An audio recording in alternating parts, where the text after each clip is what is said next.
여기서 보니까 저 뒤에 있는 표가 있는데 영남합회 뭡니까 저게? 무슨 목표죠?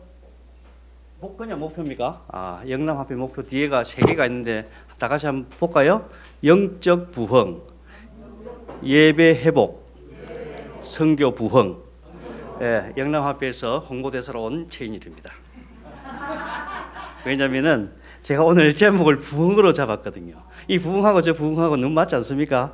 근데 저기에 부흥하고 여기하고 어떻게 좀 매치가 되는지는 모르겠지만은 어쨌든 이게 부흥하고 이 영남합회 목표하고는 어쨌든 매치가 좀 되는 것 같습니다.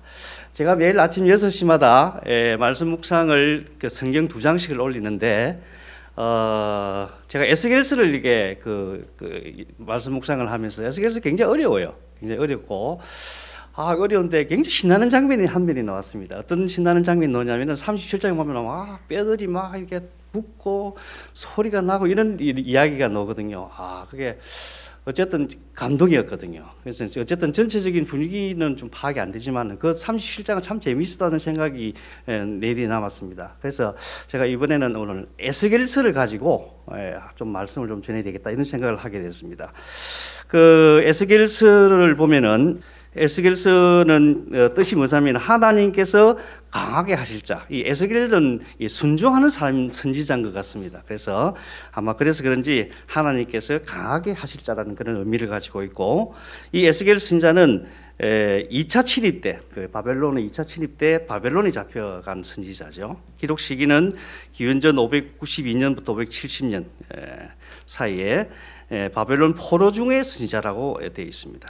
주제는 뭐냐면은 포로와 멸망의 역경 가운데서 하나님을 알라는 겁니다. 그래서 우리가 마른 뼈들이 결국 살지만은 그 살린 목적은 뭐냐면은 하나님을 알라는 거죠. 이 하나님을 알라는 게 주제가 되겠습니다. 핵심 장은 37장이죠. 마른 뼈들의 소생과 이스라엘의 회복에 관한 이야기입니다. 핵심 절은 에스겔서 36장 24절 에서 28절 사이에 있는 새 영과 새 마음과 새 언약을 주겠다는 그런 약속의 말씀. 그다음에 핵심 단어는 제가 볼 때는 이제 그 회복입니다. 이스라엘을 회복시키겠다는 그런 이야기가 에스겔 선지자를 통해서 이야기하는데, 이 이스라엘 백성들의 특징이 뭐냐면은 순종을 잘 안 하잖아요. 하나님께서는 내가 너희들이 멸망할 것이니까 조심하라 조심하라 그래도 우리는 멸망 안 할 거라 그랬는데 결국 멸망하게 되죠. 그리고 또 나중에 너희들을 회복시켜줄 거라고 하는데 우리는 회복 안 됩니다. 이렇게 포기하는 그런 것을 보게 되죠. 그래서 우리가 구약부터 쭉 살펴볼 때에 하나님이 싫어하는 것이 있는데, 싫어하는 것이 바로 이제 세 가지입니다. 우상 숭배를 굉장히 싫어하죠. 나 외에 다른 신을 섬기지 마는 것.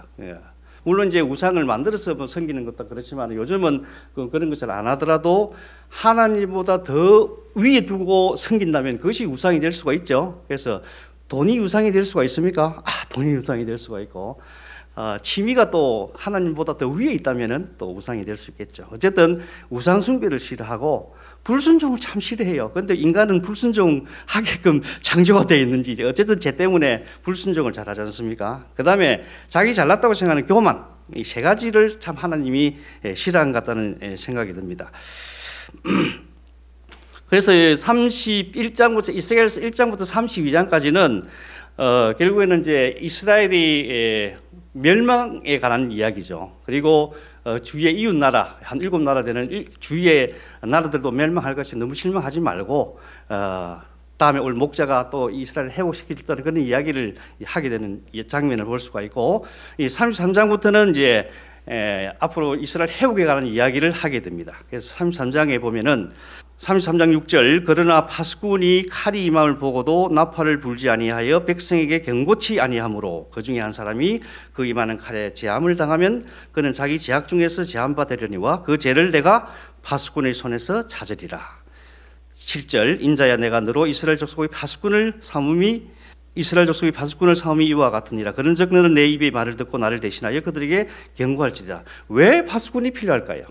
왜 파수꾼이 필요하냐면은 하나님께서는 의인도 사랑하시지만은 악인도 사랑한다는 걸 알 수가 있습니다. 그러니까 악인이 죽는 것을 원치 않기 때문에 이스라엘 백성들에게 경고를 하는 거죠. 외쳐라. 파수꾼으로 역할을 다하라. 딱 서가 있다가 뭔가 불안한 그러니까 그 위험한 그 사인이 오면은 알리라는 거죠. 파수꾼은 알리는 거 아닙니까? 보초하면서. 예, 그래서 결국은 이 33장은 파수꾼이 필요한 이유는 하나님께서는 악인도 사랑한다는 사실을 우리가 알 수가 있습니다. 그리고 이제 14절 그가 돌이켜 악인이죠. 그가 돌이켜 자기 지에서 떠나서 법과 의대로 행하여 전당물을 돌아주며 억탈물을 돌려보내고 생명의 윤례를 준행하여 다시는 죄악을 짓지 아니하면 그가 정령히 살고 죽지 않을 것이다. 그리고 의인이라 할지라도 그 의인이 돌이켜 그에서 떠나 죄악을 지으면 그가 그 가운데서 죽을 것이고 만일 악인이 돌이켜 그 악을 떠나 법과 의대로 행하면 그가 그로 인하여 살리라. 그렇죠. 악인이 할지라도 하나님께서는 사랑한다는 사실을 알 수가 있습니다.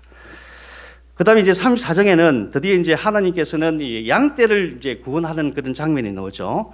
내가 한 목자를 그들 위에 세워 먹이게 하리니 그는 내 종 다윗이라. 그가 그들을 먹이고 그들의 목자가 될지라. 그 다윗의 어떤 그 가게에 태어난 분이 예수님이지 않습니까? 그 예수님을 지금 이야기를 하고 있는 거죠. 예수님께서 너희들을 회복시킬 것이라는 이야기를 하고 있습니다. 나 여호와는 그들의 하나님이 되고 내 종 다윗은 그들 중에 왕이 되리라. 나 여호와의 말이니라. 25절 내가 또 그들의 합평 언약을 세우고 악한 짐승을 그 땅에서 그치게 하리니 그들이 빈들의 평안에 거하며 숲을 가운데서 잘지라. 26절 내가 그들에게 복을 내리며 내 산 사면 모든 곳도 복되게 하여 때를 따라 비를 내리되 복된 장마비라. 저는 복된 장마비 참 이 말이 굉장히 기억에 남습니다. 혹시 여름에 장마가 올 때 이 말씀을 기억하세요. 복된 장마비. 그래서 우리 모든 성도님 가정에도 복된 장마비가 내리는 한 해가 되기를 바랍니다. 31절 보겠습니다.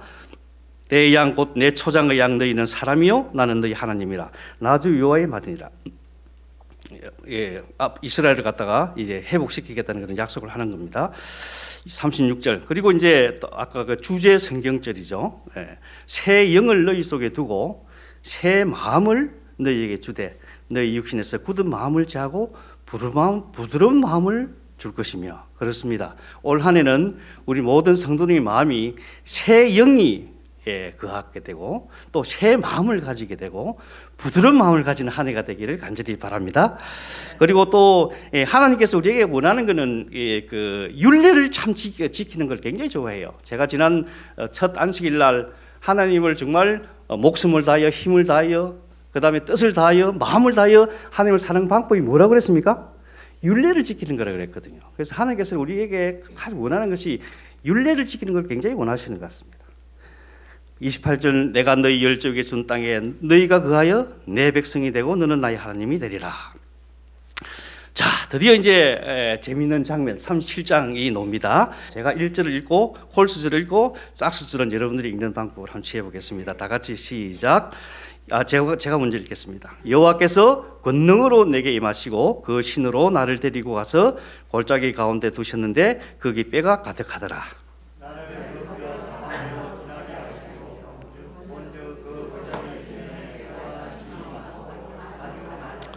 그가 내게 이르시되 인자야 이 뼈들이 능히 살겠느냐 하시기로 내가 대답하되 주 여호와여 주께서 아시나이다.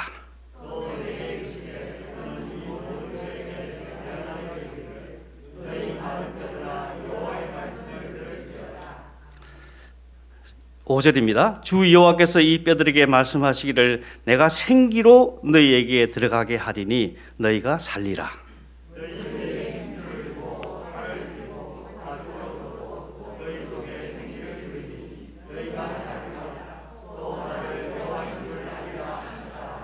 7절 이에 내가 명을 조차 대언하니 대언할 때에 소리가 나고 움직이더니 이 뼈 저 뼈가 들어맞아서 뼈들이 서로 연락하더라.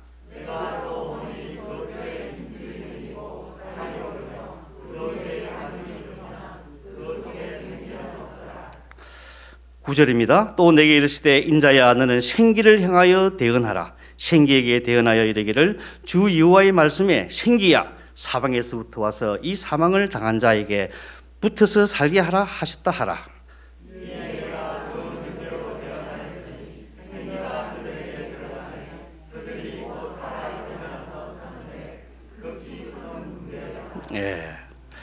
그래서 이제 제가 이번 설교는 추석 설교로 설교 한 구절 보고 추석을 보고 그래서 은혜를 받고자 합니다. 자, 여호와께서 권능으로 내게 임하시고 그 신으로 나를 데리고 가서 골짜기 가운데 두셨는데 거기 뼈가 가득하더라. 그래서 이제 권능, 뭐 야드라고 그러는데 하나님의 손이라고 이렇게도 표현을 하는데 우리가 이제 이 에스겔이 순종을 잘한다 그랬잖아요. 이 권능에 순종하면은 하나님께서 임재하신다는 걸 우리가 알 수가 있습니다. 그래서 그 영으로 신으로 나를 데리고 골짜기에 데려가는 걸 장면을 볼 수가 있죠. 주석에는 어떻게 되어 있냐면은 당시 포로된 이스라엘 백성들에게 들려진 예루살렘의 멸망의 소식은 그들의 처한 상황과 더불어 신학적 절망으로 이어졌다. 그렇죠? 포로가 되었으니까 절망 가운데 생활하지 않겠습니까? 따라서 그러한 시기에 선포된 에스겔 선지자의 이스라엘 회복 예고는 그 백성들에게 극히 회의적으로 받아들여졌다. 그렇죠? 회복시키겠다는데 지금 이스라엘 백성들은 우리는 안 됩니다라고 이제 지금 하고 있는 거죠. 본장은 그러한 상황 속에서 이스라엘 회복의 확고한 성취적 면모를 주시키기 위한 의도로서 마른 뼈의 환상과 두 막대기를 통한 상징적 행위를 제시한다. 한편 마른 뼈의 환상은 일반적으로 육체의 부활이나 영적 중생의 의미로 이해되고 있으나 그보다는 앞장과의 문맥적 연결상 마른 뼈와 같은 절망적 상태에 처한 이스라엘 백성들에게 회복 불가능을 가능케 하시는 하나님의 확고한 예정 속에 그들이 포함되어 있음을 확신시키기 위한 것으로 보는 것이 더 자연스럽다. 그렇죠? 이 마른 뼈는 이스라엘로 우리가 백성들을 볼 수도 있고 이스라엘 국가로도 볼 수 있고 또 더 나아가서 또 우리 자신들로 우리가 해석할 수가 있죠. 절망적인 상태에 있다는 겁니다. 실제로는 이스라엘 백성들은 바빌론에 포로된 상태이기 때문에 절망적이었죠. 그래서 도저히 회복을 할 수 없다고 지금 자포자기한 상태라고 볼 수가 있습니다. 그의 영으로 나를 데리고 가서 하나님의 초자연적 역사로 이스라엘 선지자가 성령을 통해 환상을 보게 된다는 사실을 가리킨다. 골짜기 가운데 두셨는데 거기 뼈가 가득하더라. 여기서 골짜기의 덜과 동이라는 말로 에스겔 선지자가 예루살렘과 그 백성들의 심판을 처음으로 계시하는 것을 가리킨다. 이제 하나님께서는 심판이 선포된 바로 그곳에서 이스라엘의 회복에 대해 환상을 통해 다시 계시하신다. 한편 뼈는 포로된 땅에서 절망에 빠지는 이스라엘 백성에 대한 상징이다. 그래서 이제 이 그 뼈가 이스라엘 백성이라고는 하지만 실제로는 우리 자신들로도 생각할 수 있지 않습니까? 뭐 경제적으로 절망에 빠져 있거나 또는 영적으로 절망에 빠져 있다면 우리도 마른 뼈가 될 수가 있다는 것입니다. 2절 보겠습니다. 나를 그 뼈 사방으로 지나게 하시기로 본즉 그 골짜기 지면에 뼈가 심이 많고 아주 말랐더라. 주석을 보면은 뼈가 심이 많고 아주 말랐더라. 말랐다라는 1차적으로 그 죽음의 상태가 매우 오래된 사실을 암시하는 것이며 2차적으로 이 말이 실망되다, 시들다, 수치를 당하다라는 뜻의 어근에서 유래되었으므로 작은 생명의 흔적조차 찾아볼 수 없는 극단적 절망과 죽음의 상태를 암시한다. 이는 당시 포로된 자들의 내적 정황을 상징적으로 드러내고 있다. 아주 심이 많고 말랐더라. 거의 묻은 것 같은 상태 아니겠습니까? 정말 그 마음이 이제 초죽음 상태라는 거죠. 정말 극단적인 그런 절망의 상태를 우리가 볼 수가 있습니다. 3절입니다. 그가 내게 이르시되 인자야 이 뼈들이 능히 살겠느냐. 그가 누굽니까? 그가 누구죠? 여호와 하나님께서 내게 이르시되 누구에게? 에스겔에게 이르시되 인자야 이 뼈들이 능히 살겠느냐 하시기로 내가 대답하되 주 여호와여 주께서 아시나이다. 여러분들 혹시 갈비탕 먹어본 적 있죠? 그것도 한 대여섯 명이 먹어가지고 그 싸우면은 볼만합니까? 그 뼈들이 살아남대요. 야, 이거 우리가 볼 때는 도저히 우리 상상을 할 수가 없습니다. 그렇죠? 그런데 이제 여기서 이 뼈들이 살겠느냐 이렇게 했을 때 이 에스겔은 굉장히 그 믿음의 고백을 잘 하고 있다는 생각을 하게 됩니다. 주 여호와여 주께서 아시나이다. 저는 잘 모르겠지만은 하나님께서는 아시겠다는 그런 믿음의 고백이라고 생각이 됩니다. 주석을 보면은 이 뼈들이 능히 살 수 있겠느냐? 하나님의 이적 시행이 전제된 질문으로서 인간적인 안목으로는 결코 이루어질 수 없는 불가능한 사건임을 반응법적으로 강조한 것이다.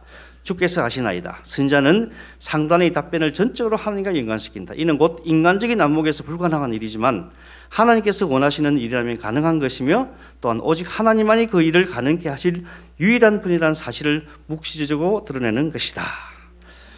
4절입니다. 또 내게 이르시되 또 이제 하나님께서 에스더에게 이르시는 거죠. 너는 이 모든 뼈에게 대언하여 이르기를 너희 마른 뼈들아 여호와의 말씀을 들을지어다. 선지자 예언이 생명의 흔적조차 없는 마른 뼈에게 직접 발해진 이유는 곧 하나님 예언의 선제적 성취를 예시하는 것으로 그 마른 뼈들이 앞으로 이루어질 이적 시행의 직접적인 대상이기 때문이다. 5절입니다. 주 여호와께서 이 뼈들에게 말씀하시기를 내가 생기로 너희에게 들어가게 하리니 너희가 살리라. 이게 굉장히 은혜롭습니다. 그렇죠? 우리 마음 가운데 성령 하나님이 이렇게 들어오시면 우리가 산다는 거 아닙니까? 참 어려운 말씀이죠. 그래서 올 한 해는 생기가 가득한 한 해가 되기를 바랍니다. 그리고 이 배움교회가 영적 부흥이 일어나는 한 해가 되기를 바랍니다. 자, 주석을 보겠습니다. 여기서 생기는 인간 창조 시에 하나님께서 인간에게 불어넣으셨던 생기와 동일한 의미로서 생명의 동인이 되는 숨, 호흡 등을 가리키는 말이다. 이는 본 사건이 하나님의 창조 능력으로 말미암은 것임을 강조해 준다. 한편 성령이 장세로부터 모든 생명의 근간이 된다는 사실과 내용적 연결상 본질의 생기는 성령으로 해석될 수 있다. 생기는 바로 성령이라는 걸 알 수가 있습니다. 마치 창조와 같은 그런 장면을 우리가 볼 수가 있죠. 6절입니다. 너희 위에 힘줄을 두고 힘줄을 두고 살을 입히고 가죽으로 덮고 너희 속에 생기를 두리니 너희가 살리라. 또 나를 여호와인 줄을 알리라 하셨다 하라. 이게 더 중요한 거죠. 우리가 힘줄을 두고 살을 입히고 가죽으로 입혔으면 이제 외형적으로 인간의 모습이 다 된 거잖아요. 그러다가 생기를 넣었는데 왜 이렇게 형체를 만들고 생기를 넣었냐? 왜 사람으로 만들었냐? 왜 회복시키냐? 그 이유가 뭡니까? 여호와인 줄을 알리라. 내가 여호와인 줄을 하나님을 알라는 겁니다. 하나님을 알도록 하기 위해서 이렇게 살린다는 것이죠. 저는 요 성경 구절을 보면서 재미나는 걸 발견했는데 지금 현재 뼈가 있지 않습니까? 그래서 뼈하고 지금 뼈와 연결되는 걸 뭐라 그러죠? 인대라 그러죠. 리가먼트. 그리고 여기서 살이라고 돼 있는데 뼈하고 살하고 연결된 걸 뭐라 그러죠? 힘줄이라 그러죠. 텐던이라 그러죠. 그래서 그 살 위에 덮고 있는 게 뭡니까? 스킨이죠. 스킨. 가죽으로 덮고 이제 이 상태가 이제 나중에도 설명이 나옵니다만은 사람의 형체라고 이제 볼 수가 있죠. 그래서 우리가 여기서 중요한 거는 뭐 생기도 중요하고 뭐 힘줄도 중요하고 살도 중요하고 가죽도 중요하지만은 더 중요한 것은 뭐다? 여호와를 아는 것이 중요하다는 것입니다. 자, 힘줄을 두고 생기를 넣으리니 그 뼈들의 소생 방법을 구체적으로 기술한다. 특별히 여기서 그 소생의 과정이 생명의 외적 상태가 완성된 후에 하나님의 생기가 줬다는 점에서 인간 창조의 순수와 유사하다. 한편 살과 가죽 구별되어 있는데 살의 원어상 몸이라는 뜻을 함축하고 있으므로 육체의 구조와 전체적인 형태를 나타내고 가죽은 그 육체를 띠고 있는 피부를 가리킨다고 볼 수가 있다. 7절입니다. 이에 내가 명을 주자 대언할 때에 소리가 나고 움직이더니 이 뼈 저 뼈가 들어맞아서 뼈들이 서로 연락하더라. 드디어 이제 형체가 일어나는 겁니다. 주석이 보면은 소리가 나고 움직인다. 혹자는 이 본질의 소리를 그 이적의 수반의 현상으로서 지진 또는 초자연 현상을 나타내는 장단, 울림, 나팔 소리 등으로 해석한다. 그러나 움직이며가 원어상 소음, 덜그덕거리는 소리라는 뜻을 가지므로 이는 그 뼈들이 제 위치를 찾는 와중에서 생긴 소리로 이해하는 것이 자연스럽다. 이 뼈 저 뼈가 서로 연결되더라. 이는 뼈가 서로 제 위치를 찾아 연결되어 골격을 이루는 것을 가리키는 말로 슈미드는 이 본절이 하나님께서 각처에 흩어진 이스라엘 백성을 모아들인 것을 가리킨다는 상징적 의미도 해석을 한다는 말씀을 주고 있습니다. 8절입니다. 내가 또 보니 그 뼈에 힘줄이 생기고 살이 오르며 그 위에 가죽이 덮이고 그 속에 생기는 없더라. 근데 아직 생기는 없습니다. 9절 또 내게 이르시되 인자야 너는 생기를 향하여 대언하라. 생기에게 대언하여 이르기를 주 여호와의 말씀에 생기야 사방에서부터 와서 이 사망을 당한 자에게 붙어서 살게 하라 하셨다 하라. 자, 여기 보면 주석을 보면은 생기를 향하여 대언하라. 일부 역본과 학자들은 본절의 생기를 바람이나 성령의 자연적 상징으로 해석하나 그러한 것들이 생명의 원천이 될 수 없으므로 여기서의 생기는 신적 기호를 갖는 생명의 본질을 가리킨다. 따라서 본절은 문자 그대로 생기를 향해 대언하므로 그 생기를 불러온다는 의미라기보다는 외적 형태만 갖춘 뼈에게 생명을 주는 신적 본질로서의 생기가 하나님의 창조적 사역 속에서 그 말씀을 통해 발현되는 것임을 암시한다고 볼 수 있다. 죽음을 당한 자, 이는 원어상 살해당한 자라는 뜻으로 본장의 뼈들이 단순히 죽은 자들의 것이 아니라 살해당한 자들의 것이라는 사실을 암시해 주는 바, 이 환상이 모든 죽은 자의 육체 부활을 교훈하는 것이 아니라 이미 멸망당한 또는 살해당한 이스라엘 회복을 가리키는 것을 알 수가 있다. 자, 그리고 이제 마지막 10절입니다. 이에 내가 그 명한 명대로 대언하였더니 생기가 그들에게 들어가매 그들이 곧 살아 일어나서 서는데 극히 큰 군대더라. 자, 살아나서 일어나서는데, 여기서 일어나서는 데는 문자적으로 그들이 발로 일어서서라는 뜻이다. 이는 곧 그들에게 주어진 생명이 그들 스스로 전 인격적인 삶을 영위할 수 있게 되는 온전한 것임을 암시한다. 여기서 이제 군대라는 것은 나중에 또 하이 부인의 어떤 또 주석에 의하면은 이걸 교회라고도 볼 수가 있습니다. 그리고 또 우리 자신들이라고 볼 수가 있습니다. 해석을 한번 볼게요. 해석을 보는 이 하이 부인의 또 한번 해석을 보도록 하겠습니다. 인간의 능력이 할 수 있는 것은 무엇인가? 한 번은 에스겔 선지자가 이 계시 가운데서 어떤 큰 계곡 속에 있게 되었는데 그의 앞에는 음산한 장면이 펼쳐져 있었다. 그 골짜기가 온통 죽은 사람의 뼈로 뒤덮여 있었다. 그 다음에 들려오는 질문은 인자야 이 뼈들이 능히 살겠느냐는 것이었다. 선지자는 주 여호와여 주께서 하시나이다 라고 대답하였다. 이 죽은 사람들의 뼈들을 가지고 무엇이 사람의 힘과 능력을 갖게 할 수 있단 말인가? 선지자는 그 뼈들의 생명을 줄 수 있는가 가능성을 전혀 볼 수 없었다. 그러나 그가 보고 있을 때 하나님 능력이 역사하기 시작하였다. 흩어진 뼈들이 움직였고 이 뼈 저 뼈가 들어맞아서 서로 연락하기 시작하였다. 그리고 힘줄이 생기고 살이 오르며 이렇게 해서 생긴 몸에 여호와께서 생기를 불어넣었을 때에 생기가 그들에게 들어가며 그들이 곧 살아 일어서는데 극히 큰 군대더라. 우리가 구원하고자 하는 자들의 영혼은 에스겔이 계시 가운데 본 골짜기의 마른 뼈들과 같다. 우리도 마른 뼈지만은 또 우리가 구원할 대상도 마른 뼈라는 거죠. 그들의 죄와 허물로 죽었지만 하나님께서 그들이 마치 살아있는 것처럼 우리가 그들을 취급하게 하신다. 만약 우리들에게 하시는 질문이 인자야 이 뼈들이 너에게 살겠느냐? 이면 우리의 대답은 무지를 고백하는 말에 지나지 않는 주 여호와여 주께서 아시나이다 이다. 겉으로 볼 때 그들이 살 것이라는 희망을 가질 만한 근거는 아무것도 없다. 그러나 골짜기의 마른 뼈와 같은 사람들에게도 예언의 말씀을 전해주어야 한다. 우리는 하나님 말씀을 받아야 될 사람들이 마음을 열고자 하지 않고 우둔하고 영적 식별력이 없다고 해서 우리의 사명을 완수하는 일을 결코 단념해서는 안 된다. 마치 무덤 속에 있는 것 같이 희망이 없어 보이는 사람에게도 생명의 말씀을 전파해야 된다. 마지막 말이 굉장히 어렵죠. 우리도 마른 뼈지만은 우리가 전도해야 할 대상도 마른 뼈잖아. 마른 뼈가 마른 뼈에게 이제 전하는 겁니다. 희망이 없는 것처럼 보이지만은 생명의 말씀을 전해야 된다는 말씀을 주고 있습니다. 비록 그들이 진리의 빛을 들으려 하지 않고 받아들이려 하지도 않는 것 같이 보일지라도 핑계도 말고 주저하지도 말고 우리는 우리의 할 일을 해야 한다. 우리는 그들에게 반복해서 잠자는 자여 깨어서 죽은 자들 가운데 일어나라. 그리스도께서 내게 빛이시니라는 기별을 전해줘야 한다.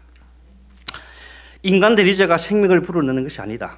이스라엘의 주 하나님께서 당신의 일을 하실 것이며 생명이 없는 영적인 본성을 소생시키실 것이다. 만군의 주 하나님의 숨결이 생명이 없는 몸속으로 들어가야 한다.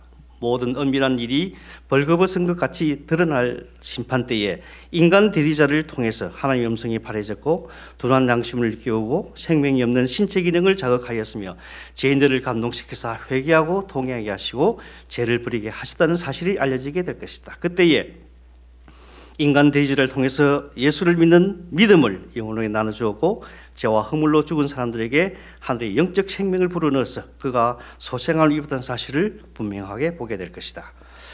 마른 뼈에 대한 비유는 세상에 적용될 뿐 아니라 큰 빛으로 축복을 받고 있는 사람들에게도 적용이 된다. 왜냐하면 그들도 그 골짜기 해골과 같기 때문이다.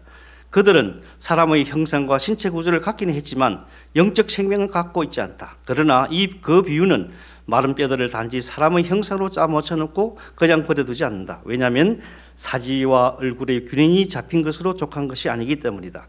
그들이 똑바로 일어서고 활동하기 위해서는 생명의 호흡이 몸에 생기를 줘야 한다. 이 뼈들은 이스라엘의 집, 곧 하나님의 교회를 상징한다. 그리고 교회의 희망은 성령의 생동감이 넘치는 가마리가 있다. 교회의 목적이 나와 있죠.